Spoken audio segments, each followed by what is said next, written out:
Magandang araw kaibigan! Tuloy po kayo sa Felicidad's Channel. Sa mga kwento ng buhay at pag-ibig na hinalukay sa natatagong baul ni Felicidad. Pero bago po tayo magpatuloy, huwag niyo pong kalilimutan na i-like ang video, i-subscribe ang channel, at i-click ang notification bell para lagi kayong updated sa mga parating pa na upload.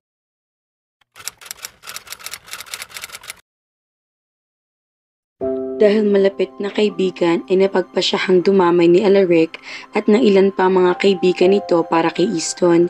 Naisip nito na isama siya dahil naging parte rin naman ng buhay niya si Easton, hindi man sila naging close.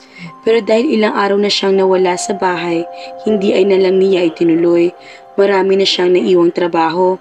Isama pa na baka hindi na magustuhan ng mga magulang niya kung umalis siya at maaaring mawala pa ng maraming araw. Siguradong na-miss na siya ng mga ito. Naiwan si Katniss sa Pilipinas. Araw-araw man na tinatawagan ni Alaric pero para hindi pa rin iyon sapat. She wanted him near her. Gusto niyang mahawakan ng binata, mayakap at mahalikan. Hindi pa rin sapat sa kanya ang ilang araw na pananatili nila sa isla na sila lang ang magkasama. She still could not get enough of it. Pero kailangan nilang bumalik sa realidad pareho. Ma'am, namumutla kayo. Kung maupo muna po kayo, wika ng isa sa mga tauhan nila sa asyenda. Kasalukuyan siya nagsusupervise naman ng pagtatanim ng talong. Hindi naman ganoon kataas ang araw pero nahihilo siya. Sinunod niya ang payo ng tauhan. Uminom po muna kayo ng tubig, alok pa ng tauhan. Nasa isang kamalig naman sila na nakatayo sa taniman ng mga talong at ampalaya. May baon siyang tubig. Ininom niya iyon pero sa halip na umayos na pakiramdam, lalo yata siyang nahilo. Nagsuka pa siya. Pinaypayan siya ng tauhan. Ma'am, gusto niyo po bang bumalik sa bahay? Mukhang hindi magandang lagay niyo. Tumango si Katniss. Hindi nga maayos ang lagay niya. Mahaba naman ang naging pahinga niya kagabi. Late pa nga siya gumising kanina umaga. Pero bakit ganoon ang lagay niya? Hindi niya lubos maisip kung bakit. May nakain ba siyang masama o ano? Lahat naman na kinakain niya ay kagaya rin ng mga sa magulang niya. Kung pareho niya nalagay ang mga ito ay hindi siya mag-aalala. Pero pagdating niya sa bahay ay maayos naman ang mga magulang. Nagpahinga siya sandali sa bahay. Pakiramdam naman niya ay nagka-energy siya ng dahil doon. Nawala rin ang sama ng pakiramdam niya. Ganoon pa man, hindi pa rin iyon naging dahilan upang hindi siya mag-alala sa sarili. Napagpasyahan niya magpunta sa ospital. Nagpahatid siya sa driver papunta roon. Nitong mga nakaraang araw, kapag hindi nagsusupervise sa asyenda, ay madalas na nakatutok si Katniss sa computer. Madalas kasi silang mag-catch-up ni Alaric gamit ang Skype. Ilang oras din ang tinatagal ng pag-uusap nila. Baka sa mga mataang dahilan ng mga nararamdaman niya, it had the same symptoms. Nagpakonsulta siya sa ophthalmologist. Wala namang problema sa mga mata mo, iha. Sa tingin ko, ay sa iba ka dapat magpakonsulta. Anong ibig niyo pong sabihin, Dok? May nobyo ka ba, iha? Then, it hit her. Lumipat si Katniss na clinic. Nagpalista siya sa nag-iisang gynecologist na may clinic sa araw na iyon. Hindi na niya nagawa pang tanungin kung ano ang pangalan ng OB-GYN dahil pakiramdam niya ay nawindang siya. Maaring buntis siya. Hindi niya maintindihan ang pakiramdam. She was scared though she felt happy too. The thought of a baby growing inside her excited her. Baby nila ni Alaric. Pero kahit ganoon, may takot pa rin siyang nararamdaman. Hindi ba at hindi pa siya handa para sa relasyong kasamang binata? Marami pa rin siyang pag-aalinlangan. Sa pakikipagrelasyon nga kay Alaric ay natatakot siya. Paano pa kaya ang isang responsibilidad? Dahil hapon na nakapagpalista at dumating, siya ang huling pasyente ng OB-GYN. But the news was not the only surprise she had today. Iyon ay dahil sa taong nakatagpo niya. Wow! Fancy meeting you again, Kat. Kumusta ka na? Cesar? Sa muling pagkatagpo ay tila lalong nawindang ang pakiramdam ni Katniss. Natagpuan ni Katniss ang sarili na nagpaunlak sa paanyaya ni Cesar na mag-dinner ngayong gabi. Dahil siya ang huling pasyente nito, eksakto lang na pagkatapos niya ay libre na ito. Matagal na rin mula nang huli sila nagkita. Wala na nga siyang balita sa dating nobyo. Kaya nagulat talaga siya na makitang sa hospital na pala sa bayan nila nagtatrabaho ito. Alam niya na OB-GYN si Cesar. Pero dati ay sa kabilang bayan ito nagjo-duty. Tama nga ang hinala ni Katniss, buntis siya. Pero hanggang ngayon ay hindi pa rin niya maintindihan ang nararamdaman. Lalo na ngayon nagkita uli sila ni Cesar. Pagkatapos ng hiwalay nila, wala na siyang balita rito. Hindi na niya ginawa. Natakot kasi siya na maging masama iyon dahil hindi naging maganda ang paghihiwalayan nila. Noong una ay ayaw nitong tanggapin ang dahilan niya. Kahit siya rin naman ay nahihiwagaan doon. Pwede pala mag-exist ang ganoong pakiramdam. Pero dahil ganoon nga nararamdaman kay Cesar, minabuti na niyang sabihin iyon sa dating nobyo. Sa huli ay tinanggap din ito iyon dahil nakita naghihirap na siya. Hindi gusto ni Katniss na saktan noon si Cesar. Ganoon pa man, ayaw din naman niya itong lokohin kaya nagawa iyon. Alam niya na saktan ang dating nobyo, pero nagustuhan niya ang paraan ng pakikitungo nito sa kanya. Mukhang masaya na ito. Kanina ko pa napapansin na parang may dinaramdam ka, Kat. It seems like you can't digest the news. Isa iyon sa mga dahilan kung bakit naisip kong ilabas ka. May problema ba? May problema ba sa relasyon niyo ni Marlon? Bago tuloy maghiwalay ay nalaman nito si Marlon ang bagong boyfriend niya noon. Napatingin siya kay Cesar.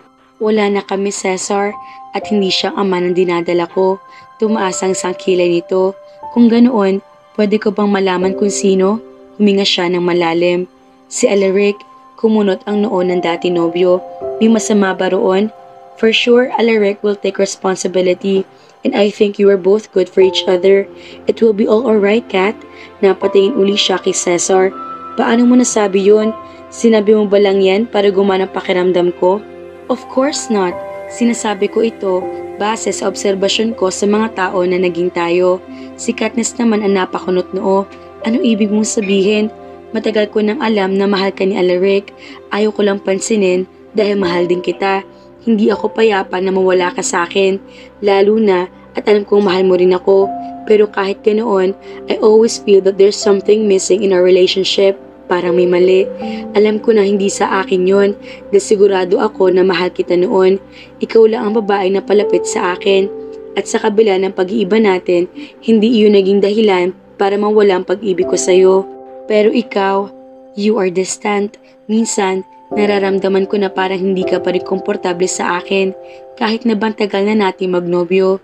Pero kay Alaric, iba ka. Sa tingin ko, ay nararamdaman ka rin para sa kanya kaya nagtataka ako kung bakit tila malungkot ka. I admit, I had feelings for him before I met you. Pero nawala iyon nang dumating ka, Cesar. Iyon ang alam ko. Iyon ang alam mo, pero hindi mo nararamdaman. Kung ganoon, bakit hindi mo entertainin ang pakiramdam mo na tungkol iyon sa kanya noon? Bakit nagkapagrelasyon ka sa akin? Masaya ako na kasama kita. Gusto kita. Sa tingin ko ay mahal na kita. And you were my sign, Cesar. Sign? Nakakunot ang noo na tanong nito. Ikinuwento niya ang naging takot noon kapag nagkaroon sila ng relasyon ni Alaric at kung paano naresolba iyon sa paghingi niya ng senyales sa pagdating nito. Ang mga babae talaga, iiling-iling na wika ni Cesar. Hindi naman kita pwedeng sisihin sa takot na iyong nararamdaman. Bilang doktor, napag-aralan na namin ang nature ng mga babae. You girls overthink things. Marami kayong what ifs, masyado kayong emosyonal, nagkamot ito ng ulo. Ano ba yan? Pakiramdam ko ay naloko ako roon na. Huminga siya ng malalim. I'm sorry, Cesar. Hindi ko ginusto na maging ganoon. Isa pa, may nararamdaman din naman ako sa'yo kaya pinili kita. It's okay. Ang ikinaiinis ko lang, bakit ngayon mo lang sinabi sa akin iyon? Sana, naresolba na natin noon pa mga naging takot mo. Wala pa akong lakas ng loob noon. Saka, nawalang focus ko sa kanya at siguro, iniisip mo lang yun at ginawa mo iyon dahil ginusto mong ilayo ang loob sa kanya. Pero ang totoo, mahal mo rin naman siya. Ayaw mo lang aminin sa sarili mo. You succumb to your fears. Umiling siya. Hindi, napaka-lame na dahilan niyon. Lame na kung lame, but I think it's what happened to you. Dahil para sa akin, ang totoong nagmamahal, hindi nawawalang pag-ibig. Maaring natutulog, pero hindi nawawala. At hindi ba't ganoon na nangyari sa'yo sa akin? You fell out of love for me. Now, we saw each other. Do you still feel something for me? Umiling si Katniss. I'm sorry, Cesar. Siguro nga ay may point ang binata.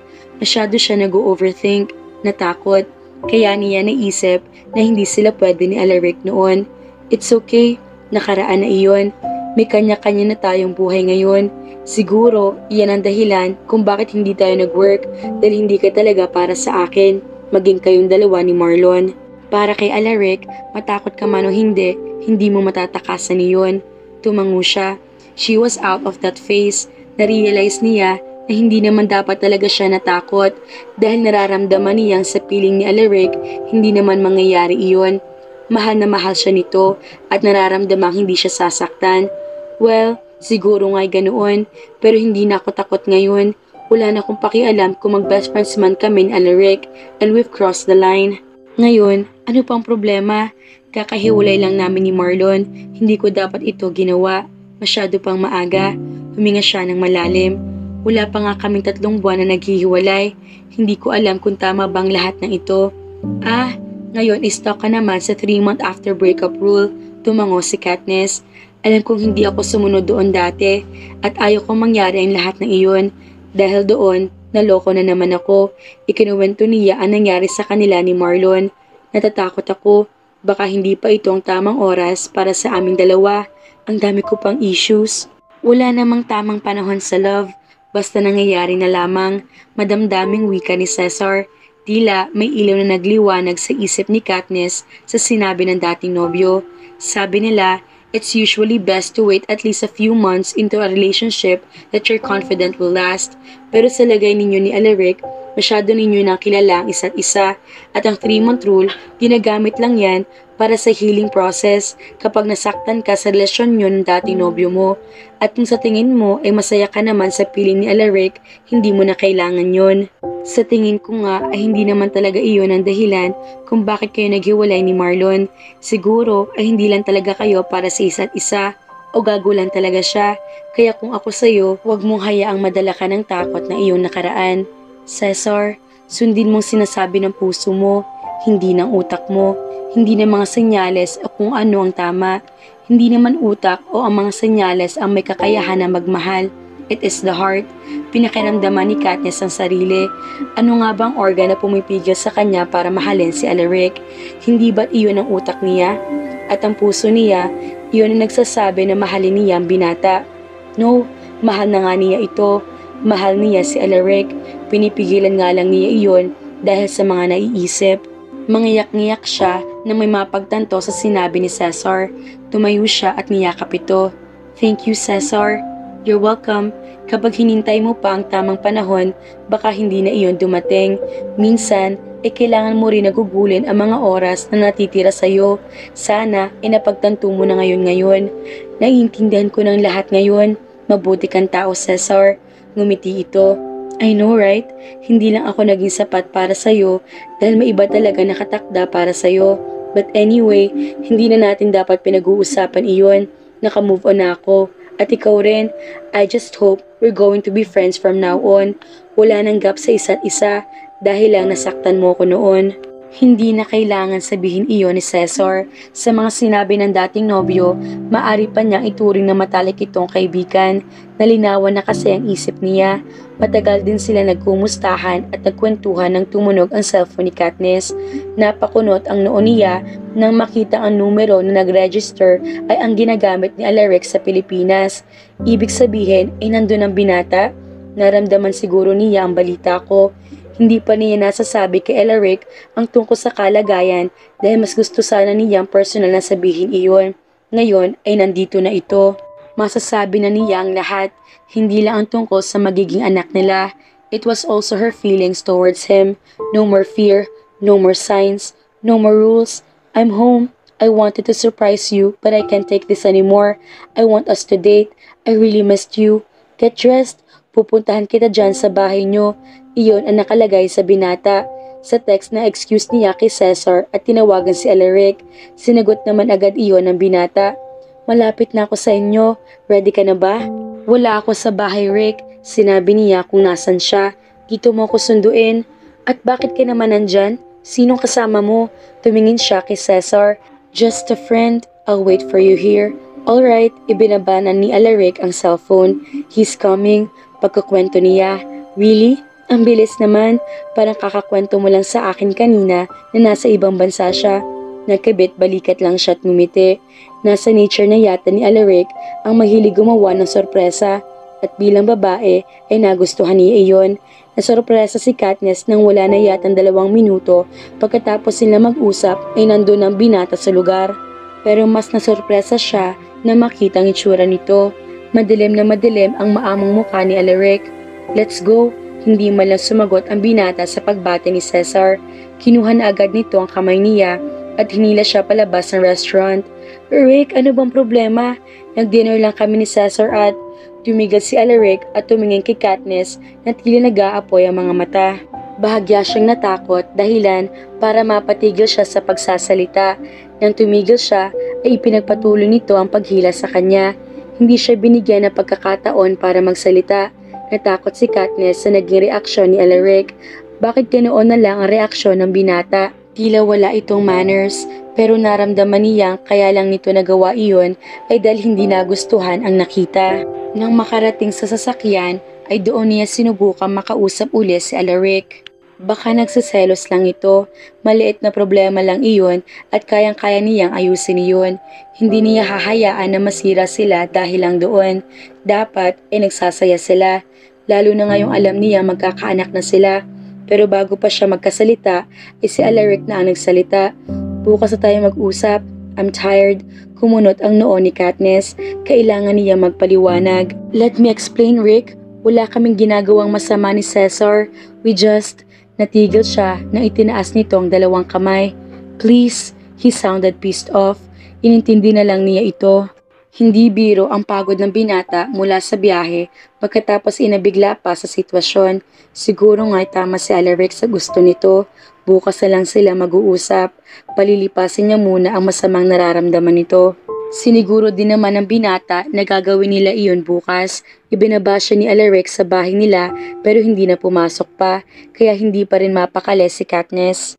Kahit na ba nag-text sa kanya ang binata ng good night ngayong gabi at may kasamang I love you, ay nababagabag pa rin siya. Sinagot din ni Katniss ng parehas sa text sa kanya ng lalaki, pero wala na siya natanggap na reply.